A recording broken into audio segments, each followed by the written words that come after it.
hush fell over the room. That was impressive. Ladies and gentlemen, good afternoon and welcome to the Union League Club of Chicago. My name is David Cohn. I'm Executive Director of Public Affairs here at the club, and on behalf of the officers, directors, and members of the club, it is my privilege to welcome you to today's very timely program that we are proud to present in partnership with Northwestern University's Institute of Policy Research, Crime in Chicago, What Does the Research Tell Us? I would like to set the stage very briefly by mentioning that you are seated and gathered in the only private club in the United States with an institutional commitment to public policy research and community service. The reason for that is connected to the club's founding in 1879 by a group of citizen patriots who were involved with a movement that arose during the Civil War that called itself the Union Leagues of America. The mission of this Union Leagues of America movement was quite simple. They wanted to do whatever they could to help President Lincoln defend the Union. That's where the Union and the Union League Club name comes from. Their primary occupation was to raise money for the Union Army, and when the war came to a close and the Union had successfully been defended, these Union League of America chapters, which had proliferated throughout the northern states and involved about 1.5 million people, quietly, most of them folded their tents and everyone went back to their daily lives. However, those who were active here in the Chicago area, which was near the birthplace of that movement, were quite reluctant to disband their fellowship and their connection with one another, and they kept meeting in the years after the Civil War to talk about what they referred to as the sacred obligations of citizenship. And those included things like being informed citizens, being vigilant of those elected to serve us at the state, local, and federal level, being informed on the issues of the day, and in general being actively involved in civic affairs and being good citizens of this nation. And in an effort to sustain and inculcate those values in future generations, they founded this club in 1879. And so for the last 139 years, I'm an English major, so I hope my math is correct, the club has been engaged in a sustained program of civic engagement and education, not only for the members of the club, but for the general public. Members of this club, through our Public Affairs Committee, engage a wide range of subjects, including, through our Administration of Justice Subcommittee and various other subcommittees, the subject matter that we're gathered to discuss here today. And it is in that context we are so delighted to partner with the Institute for Policy Research, and we welcome all of you and thank you for taking time to be with us today. We're joined by the chairman of our Public Affairs Committee, Mr. R.D. Yant. Mr. Yant, thank you for being with us. And somewhere in the room I also saw the president of the Union League Club of Chicago, Mr. William Nissen. Mr. Nissen right there. Thank you, sir. Appreciate that. Ladies and gentlemen, I don't want to delay you any further. You certainly didn't come here to hear me.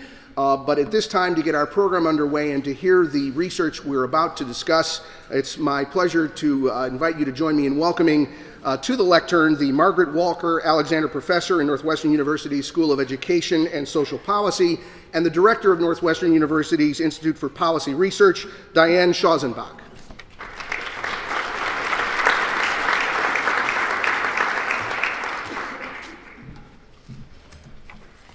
Well, good afternoon and welcome. I'm Diane Schausenbach, Director of Northwestern's Institute for Policy Research.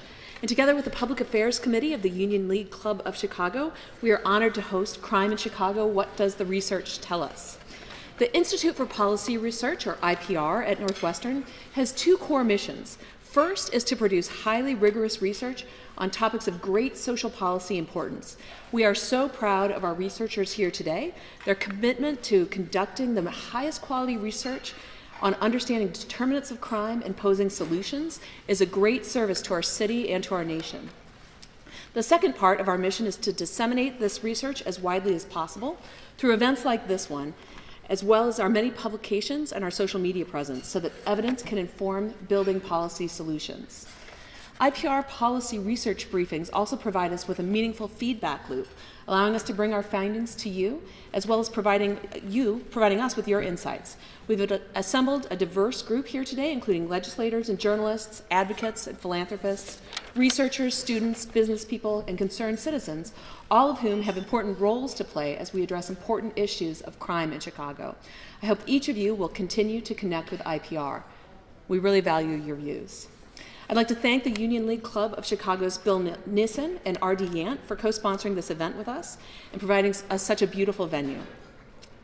Our very special thanks go to Northwestern alum Dave Cohn for his guidance with this event. Dave, we are very proud to claim you as one of our own. We'd also like to recognize one of our Illinois representatives, Representative Chris Welch, for joining us today. We appreciate you coming and the important legislative work that you are doing on these critical issues of gun violence and crime.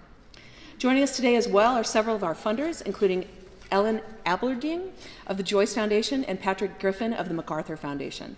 We appreciate their invaluable support for our research. We thank them for their commitment to evidence-based policy solutions as seen in their programs on gun violence and criminal justice.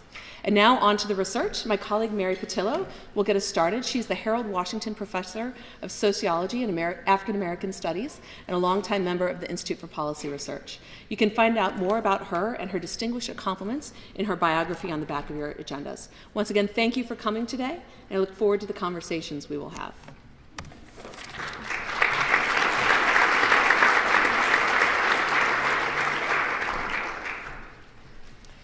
Thank you, Diane, and welcome to everyone. I'd like to echo Diane's welcome to you all and thank the Union League Club for this co-sponsorship. We're gathered here to discuss what is perhaps one of the most pressing topics facing the city of Chicago today, crime and violence. I'm sure I am not the only one who, in her travels, upon telling people that I'm from Chicago, must address the question, is it really as bad as all the news says it is? Today we hope to break beyond the news and instead focus on the research.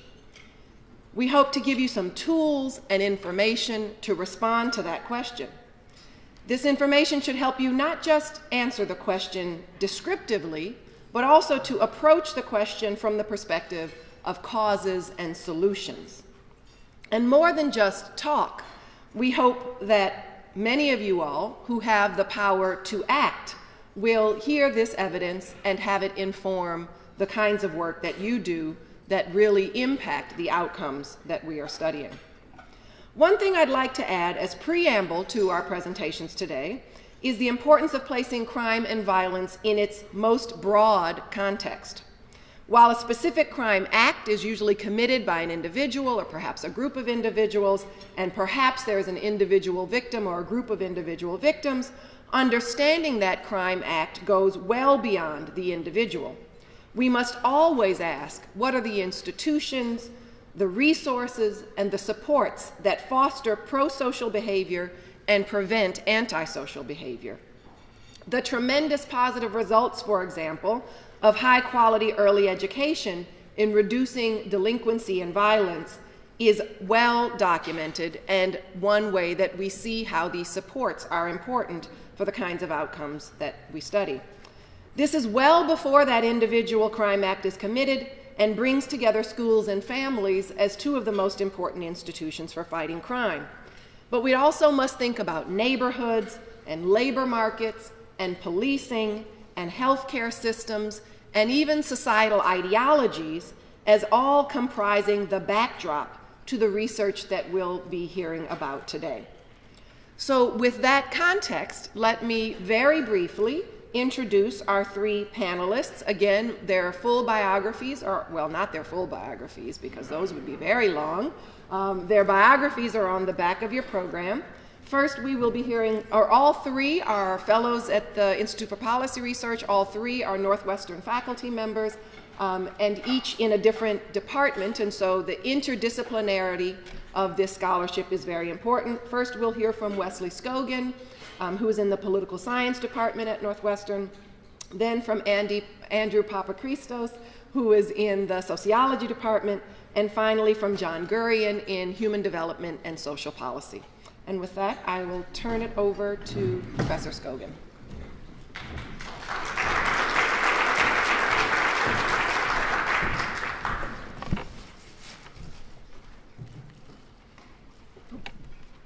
There we go. I'm here today to talk about the great crime spike of 2016, which I'm sure everybody here will be remembering.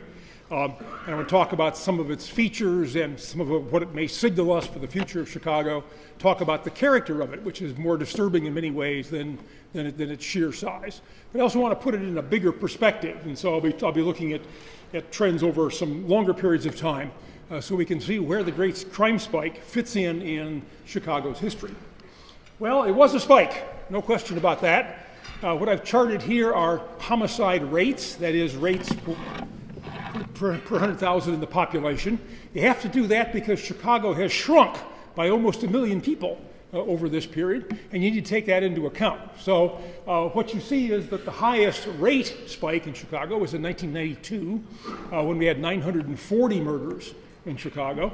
The highest count was in 1974, when we had 970 murders in Chicago.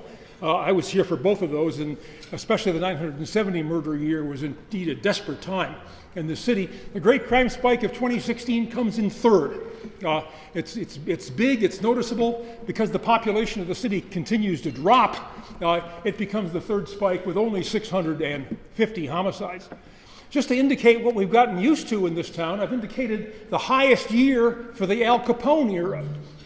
We haven't seen the Al Capone era in Chicago since 1961. We should long for those days again. First lesson about it is that what spiked is violent crime. Here I've got 2 violent crime things that you'll see a lot, and these all start in January of 2010. You can see the spike in homicide in 2016. It was up 42%. That's a spike. 2017 is a bit lower because it didn't start quite as fast, and it's you'll see in a minute, it's been tapering off a bit. On the right-hand side is shootings. Shootings is in some ways a more interesting and important number. They're larger. You'll get 3,200 shootings a year at a high point in Chicago. Shootings also spiked, again a 43% increase, with about 360 shootings a month during that high point. But down below, this little chart, that's the little crimes like burglary and auto theft. There, the spike was 8% and 9%.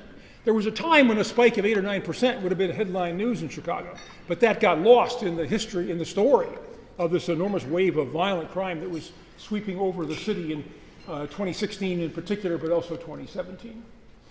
The spike in violent crime is gun violence. Here I've divided gun and non-gun murders, charting the course of murders conducted with a firearm versus those with the ways in which we ordinarily used to kill ourselves: poison, strangulation, beatings, running over people with a car. And as you can see, the non-gun homicides have been dipping along here quite nicely, not showing any particular spike at all and staying relatively low. So the spike that we saw in 2016, the great spike, but it's the son of great spike in 2017, is distinctively in gun violence.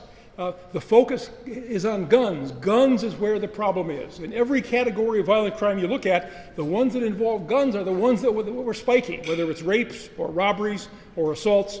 We're talking about a gun spike when we talk about the great spike of 2016. This chart looks at the ways in which Chicagoans have been killing each other in the 2000s, simply to indicate that hands, feet, clubs, vehicles, burning, poison, strangulation, all those good things have all virtually gone away, been replaced by firearms.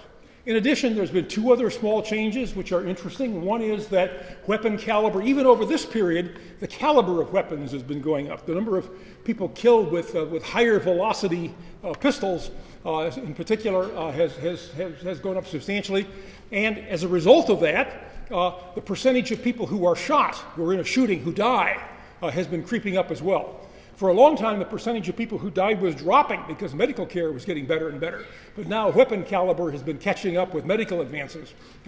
And so that number has been creeping up again as well. The third message is that crime is extremely concentrated. It's not everywhere. It's not in every neighborhood. It doesn't come from all places. On the left-hand side, these are the areas that are responsible for 50% of all the shootings in Chicago during the year of the great crime spike. I've named the community areas, but these are the places that produce vast volumes of violent crime of all kinds. And this is where the spike came from. The spike didn't come from other parts of Chicago. The spike came from here.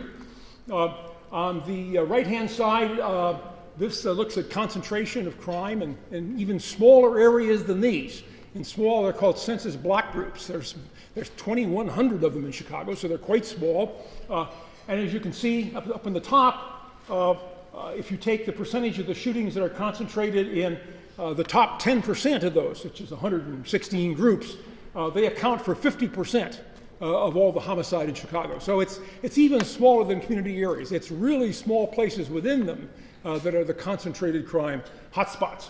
My line down below got lost, but the top 5% account for 30% of all the homicides in Chicago. And that has been consistent across a 27-year period. The concentration has always been there, has always been with us. And as the Brennan Center, which produces lots of crime reports for the interested community, in their analysis, 5 neighborhoods in Chicago explain 10% of the national homicide increase in 2016. The fourth major fact is that the crime counts are driven by conditions in African-American communities in Chicago. Here, this is a long trend. This is 27 years of homicide data, starting in 1991.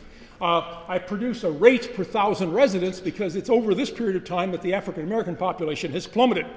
During this period, it went from about 1.1 million to about 760,000. So you have to take into account the decline in the population in order to get something that's a measure of the risk that the people who live there actually face. And what you can see is that for the African American in Chicago, things are now worse than they were in 1991, which is when we had 940 homicides and the highest rate in Chicago's history. So the risk of violence, the concentration of violence is very substantially concentrated in the African American community. A bit of an uptick among Latinos, but in other groups, staying quite low. The fifth and a very important feature of it, to me in some ways the most disturbing feature of it, is we're not catching anybody. And it's the people we're not catching that are spiking the crime. The Chicago Tribune noticed this in 2016 with a thundering headline that Chicagoans are getting away with murder. And that's exactly right. What I've charted here on the left-hand side is the murders that are solved, either because someone is arrested or because they're otherwise taken care of and can be written off the books, and the murders that have not been solved. That's the line in red. And as you can see, the spike is unsolved murders. We've not done a great job of solving them earlier in this period, during the 2010s. But in particular, the spike was in unsolved murders. It's the murder mysteries that have grown over this period of time. And the same thing is true with shootings. We've never solved the majority of shootings.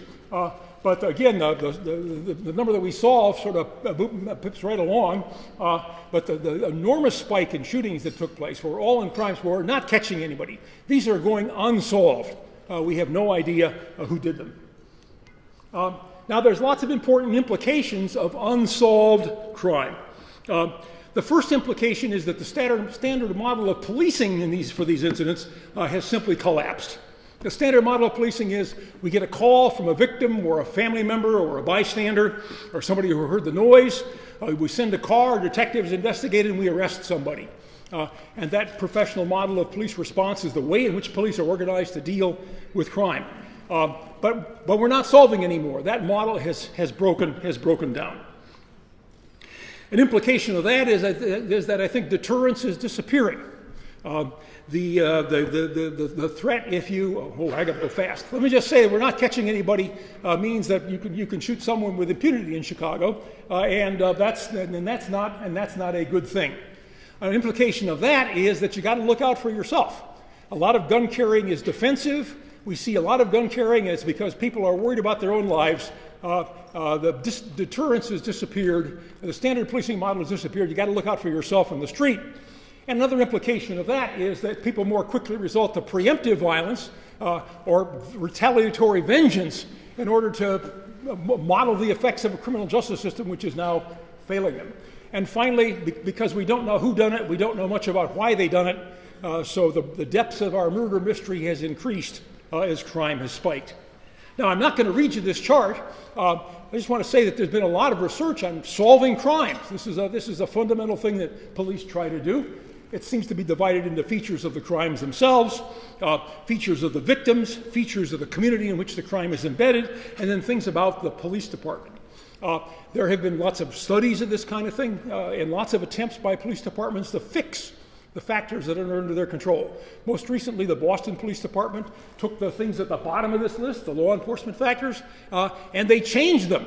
They invested a lot more in trying to get their homicide clearance rate up. They invested a lot more resources, there a lot more ballistics analysis, a lot more crime lab, a lot more scientific investigations, and they did manage to raise the solution rate by 10 percentage points in Boston. So these things are not immutable. You can do things about them if you decide to take on the problem of catching people, which it seems to me that the criminal justice system should see as its first priority. So in summary, yes, it was a heck of a spike. It was a spike. It was broadly confined to gun violence. It was a general one with large numbers in the AfricanAmerican community, and it was events there that drove the citywide spike. Second of all, violence was concentrated and it's stable over 25 years. Spike is in the areas of the concentration. Those are the leverage points. It's not everywhere. It's 108 little places where 30% of all this is taking place. And finally, somebody is getting away from murder. Violent crime is going unsolved. The spike was driven by unsolved crime, and this has lots of implications for the criminal justice system. What's the future of spike? Well, I think there's a chance that spike might be going away. Here I've charted monthly data for 2016, the spike year, and 2017, which you've seen already is quite substantial. And you can see, especially in the second half of 2017, the counts dropped pretty noticeably. It may well be the character of a spike that it's transitory. It's certainly difficult to explain. It's a pulse that takes place in the system. The standard of things that we talk about that cause crime, that lead to offending, don't show the kind of spike or pulse that the crime count did. And so we may find it really almost on its own that the spike will disappear. Thank you.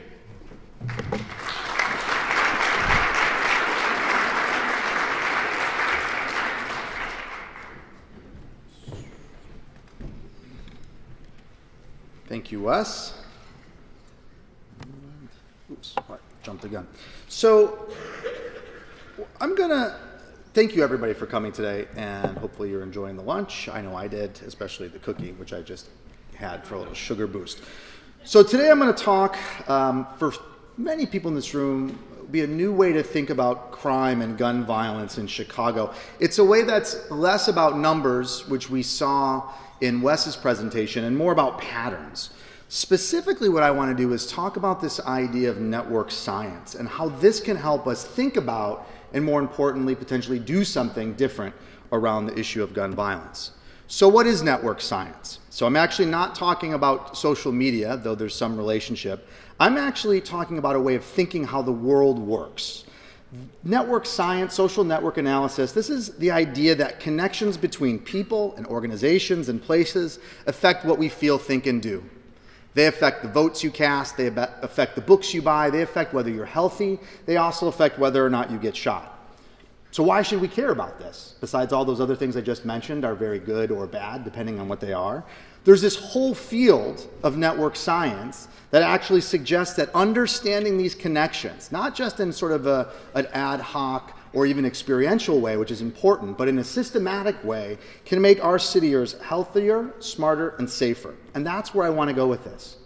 And one of the powerful sort of impacts of network science where gun violence is concerned is the ability to see different types of patterns, right?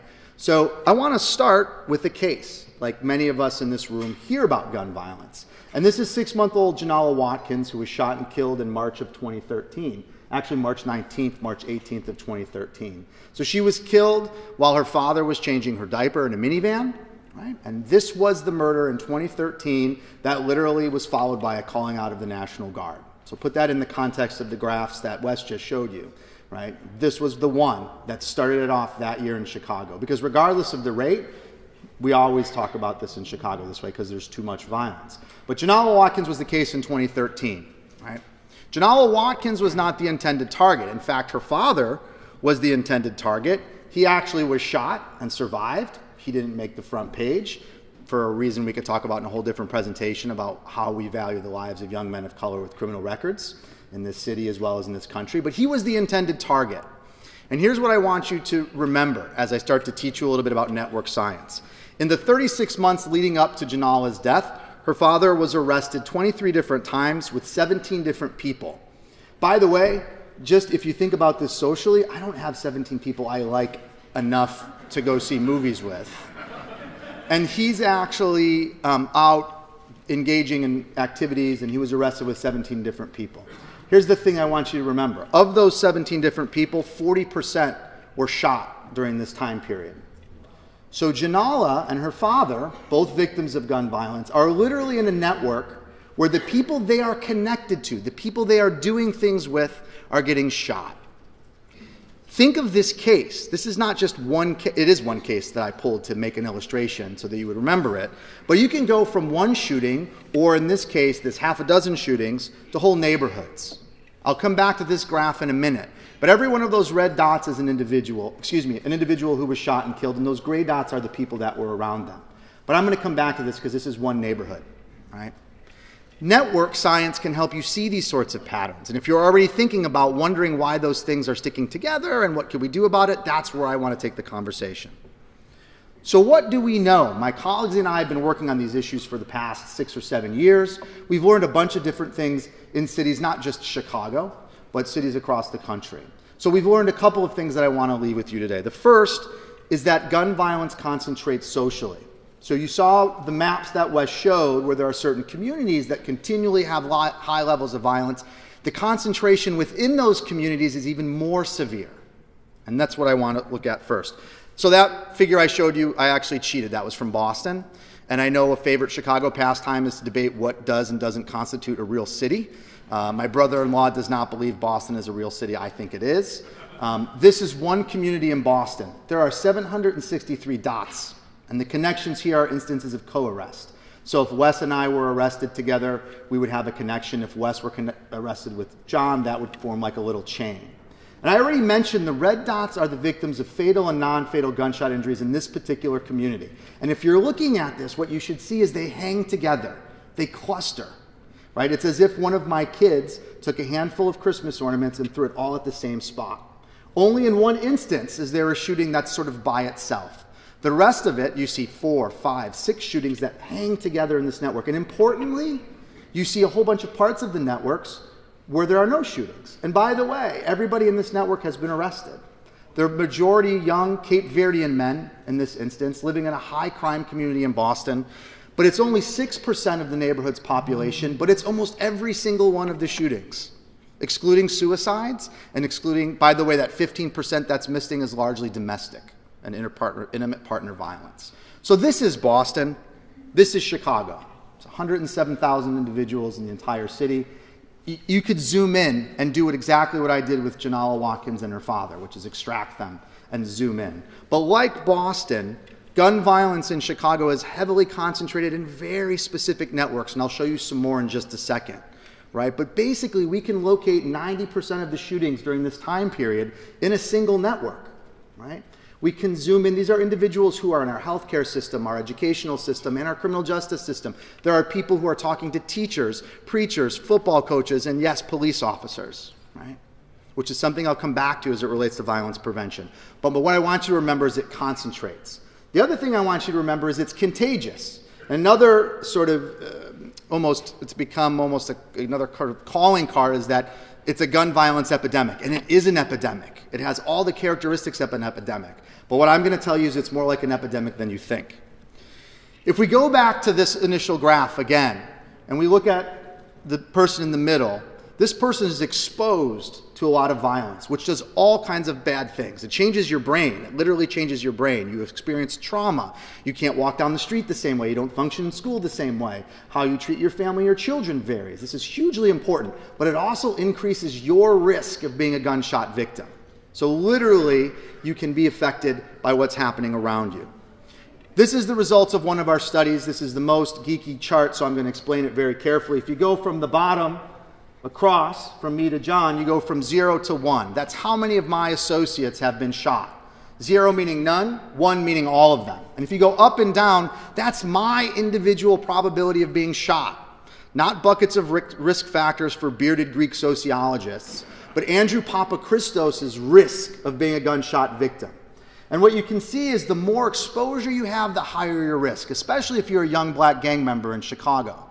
So once you're around the area where Jenelle Watkins' father was, your risk of victimization is not figuratively, but literally like playing Russian roulette, right? It goes over 20%, which is insanely high, by the way. More than that, these things spread, they move. So they happen in what we call cascades. So what you're looking at are those graphs, but they go from the sort of furthest away to the most recent. So one shooting happens, then two of my associates happens, then two of their associates happens, and on and on and on and on. These things spread out. And in fact, almost 2/3 of all fatal and non-fatal shootings in Chicago happen in one of these chains. And the average time between them is about 83 days. So if I get shot, the chances of my friends and associates around me getting shot is insanely high during this 80-day period. So we know who some individuals that are at these high levels of risk, we know who are around them that are also at risk for all sorts of things, and we know there's a window with which that risk goes off the charts. So it concentrates and contagious. So how do we use this to solve problems? And again, I'm happy to take other things and questions, but I want to talk about the most important thing I want to talk about is focus, right?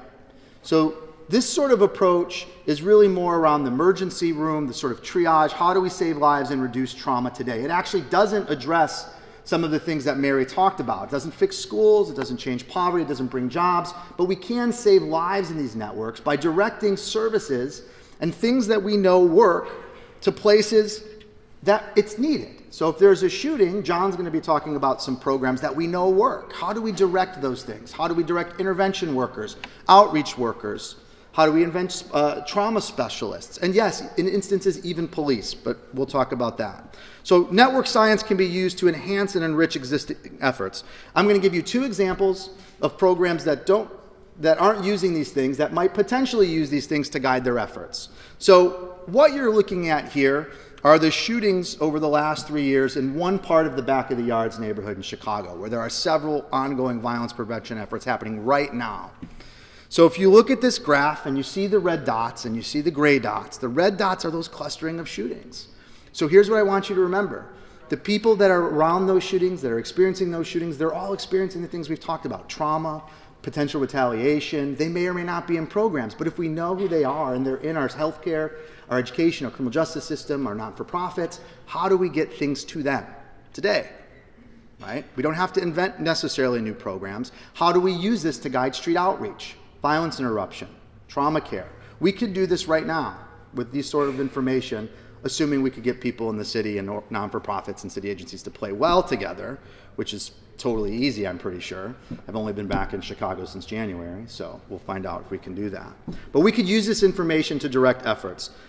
Here's something else that we're going to talk about. These are the school-aged homicide victims over the last 2 years. Same sort of case. You can see that even within schools, there are connections among victims. What if we added those positive ties here? What if we inserted programs like the one John is going to talk about around these individuals who are experiencing trauma and most at risk? What if we could look at the things that create the networks in the first place, or that might mitigate, that might be keeping some of these people who are at risk and making them resilient? How do we take those efforts and amplify those? And so with that, I'll stop and look forward to the Q&A.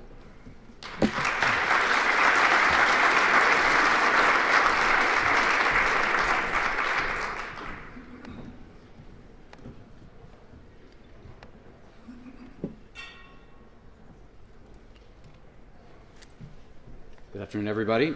So I'm going to start with a graph as well. So what this shows is death rates from various causes of death from about 1950 until about 2013. And the basic point here, the figure, is that death rates from almost every cause of death have declined over the past 50 or 60 years, with the exception of murder. So some of the statistics that Wes showed you showed that there was a big spike in murder rates and other violent crime rates in the United States in the early 1990s, and that's the big increase that you see there. in the middle. But the murder rate in the United States is about the same now as it was in 1950. So over a long period of time, whatever public policies we're implementing, we haven't been able to make murder and violence go away.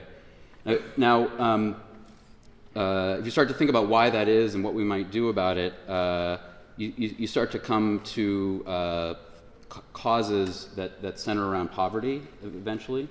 The effects of poverty, the long-term effects of of all the things that are associated with poverty.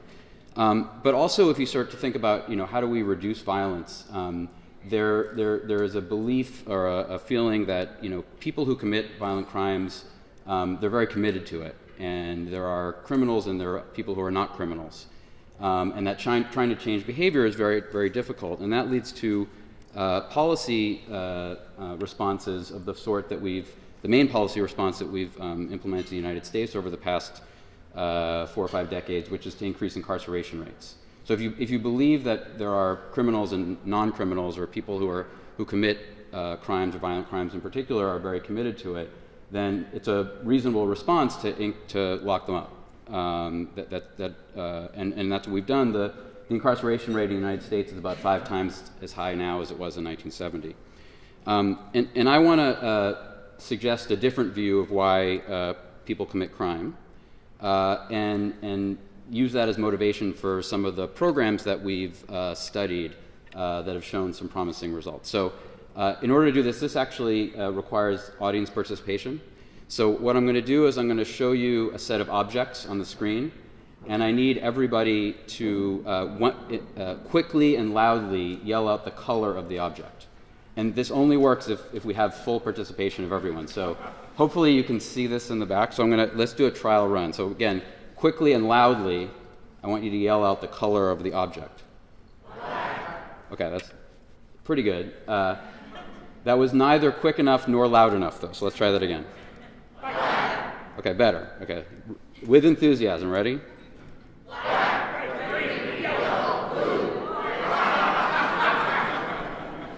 Okay, this was not a reading test, although you did pass that part. So why did you yell blue? You yelled blue because in order to read, our brains have to sort of automatically make decisions for us, right? We have to have automatic thoughts. If we didn't have automatic thoughts when we saw something like the letters BLUE, we wouldn't be able to read. It would take forever to read a book. And psychologists have shown that the brain has sort of 2 different ways of thinking. There are sort of automatic thinking of the type that you did when you saw the word blue and yelled out blue, even though you were supposed to say red. And then there's more reflective thinking of the type where you sort of see something, you think, I could yell blue, but if I did that, here would be the consequences. He would yell at me and embarrass me. And instead, I'm going to think about it for a second and realize that it's red. Okay, and so we do both of those types of things, and neither way of thinking is better or worse. We sort of need to be able to think automatically, and we also need to be able to think reflectively. And one way to think about crime and violence is that sometimes people make decisions based on automatic thinking that we all have in situations where that automatic response is not appropriate. And particularly if you live in an environment where the situations are changing quickly, and where the consequences of making the wrong decision given the situation are very large, you can end up getting in trouble and leading to violence. So that's the motivation for some programs that me and some colleagues at the University of Chicago Crime Lab have studied over the past several years, and I'm going to describe some of them to you and show you some results. So one is a program called Becoming a Man, or BAM, which was developed by a social service agency in Chicago called Youth Guidance. And BAM is a group-based mentoring program that is based on something called cognitive behavioral therapy. And part of what BAM does is it recognizes that people have these 2 different ways of thinking, automatic and reflective, and helps kids to understand that that's the way our brains work, and to recognize the situations in which their automatic thinking can get them in trouble, and practice ways of stopping and thinking before they act in the situations where that would be the right thing to do. Okay? As an example of one of the BAM sessions, so BAM takes place in school, It's a group-based mentoring program that takes place weekly. And I'll give you an example of one activity that they do. So the first thing that they do in BAM is something called the fist exercise. And so it's Becoming a Man, so it's boys. There is a program that's similar that Youth Guidance has. It's called Working on Womanhood, which is WOW. I'll talk about that in a couple of years when we have some results from the study we're doing on that. So the kids who come into the BAM program, the counselor pairs them up into pairs, and has one kid from each pair hold a ball or in his fist, or just make a fist, and then says to the kids that here's how this is going to work. The other kid, your job is to try and get your partner to open his fist. Other than that, there are no rules. You may begin. And then, as you can imagine, these are 9th and 10th graders for the most part. 9th and 10th grade boys, when you say there are no rules, open up the other kid's fist, it becomes physical. Kids start wrestling, they try to grab each other's hands, they maybe punch each other, gouge their fingernails, and it becomes roughhousing. And they let that go for about 30 seconds to a minute. They say stop, and then they switch, and then the other kid has the fist, and then they do it again. At the end of it, they do a debrief, and the counselor says, who was able to get their partner to open up their fist? And maybe 1 or 2 kids are able to do it. Most of them are not. And then they ask, what strategies did you use? And kids say, well, I tried punching him in the back to distract him, and then that would allow me to do this. And they say, well, did it work? No, not really. And then the counselor eventually asks, well, did anybody ask your partner to open up their hands? And inevitably, nobody has. And you say, well, why? And kids say things like, well, I know he wouldn't have, or he would have thought I was a punk, things like that. And so then that leads into a discussion about the difference between what you can see and you can observe, what facts you can see, and assumptions you make about what other people are thinking. So did you really know what he would have done? And then, because the counselor says, what would you have done if your partner had asked? He says, I would have opened it up. It's just a ball. I don't really care. It's just a fist. I would have given it to him. I didn't want to get hit. And so they use that as a way to teach kids about something called hostile attribution bias, which is the idea that people often can assume that other people's actions are hostile when they aren't really. But that's making assumptions about the way other people are thinking, and that can lead people to engage in actions that will get them in trouble. So I'm going to tell you about some studies that we've done of BAM, and then I'll show you some from another program. So in 2009-10, some colleagues of mine at the crime lab and I engaged in a study of the Becoming a Man program. We set it up as a randomized controlled trial, meaning we randomly selected some kids to be offered a chance to be in the program and other kids not to. There wasn't enough funding to allow everyone in the school to participate. This took place over the course of a school year in 2009-10, and by the end of the year, the kids who had participated in the program had a 45% reduction in their violent crime arrest rate. Okay. Now, we did that again several years later so we had done this in partnership with the mayor's office in Chicago. The mayor's office, again, after the results came out and they were so encouraging, helped raise money to expand the program. And so we said, well, let's study it again.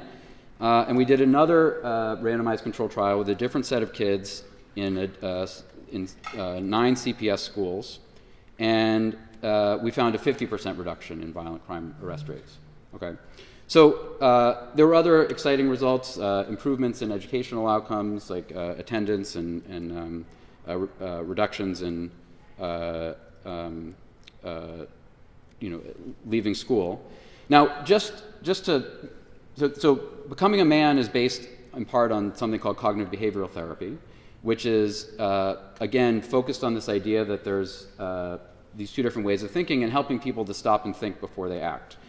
And just to make the case that it's not just, so the Becoming a Man program is a well-run program that is, we found to be effective multiple times, but just to make the case that this is not the only way to try and implement a program like this, we also studied a program in the Cook County Juvenile Detention Center, the juvenile jail here in Chicago, where, as a part of some reforms that were implemented in 2009, 10, 11, there was a cognitive behavioral therapy-based program that was implemented in about half of the JTDC. I'm happy to talk about why it was half and not the other half. It's an interesting story, but I only have about 1 minute, so I'm not going to do that.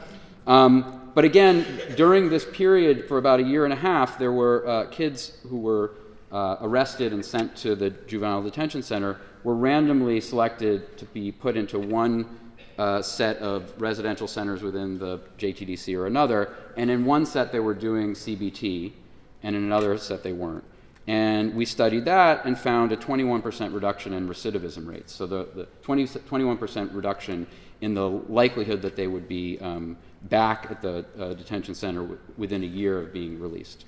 Now, one interesting thing, so the first study that I showed you of BAM took place at this point a long time ago, and so enough time has passed that we can look at longer term outcomes. So now that it's 2018, we can go back and look at the kids who were in the BAM program versus the comparison group and look at their graduation rate, and we see a 19% increase in their graduation rate. So, we've done cost-benefit calculations. This is a program these are programs that cost money, and based on our calculations, the value of the benefits in terms of long-term earnings increases that relate to some of the educational outcomes, the graduation rates, plus the reductions in the crime, the benefits we think are very large relative to the cost. Now, just to go back to the sort of motivating idea that, this different view of why people commit crime to sort of a counter-narrative to the idea that people who commit crimes are criminals that are very committed to it. A quote from someone at the juvenile detention center sort of stuck with me. We were sort of talking with them about the program and how they thought it was working. And one of the staff members at the JTDC said to us, 20% of our residents are criminals. They just need to be locked up. But the other 80%, I always tell them, if I could give them back just 10 minutes of their lives, most of them wouldn't be here. So, I think that what that suggests is that there are things that, potentially we can be doing to invest in the kids who are likely to or at risk for getting involved in juvenile crime and who are part of the spike in violent crime that we see. This is just a picture of, you can look over the right, that's President Obama.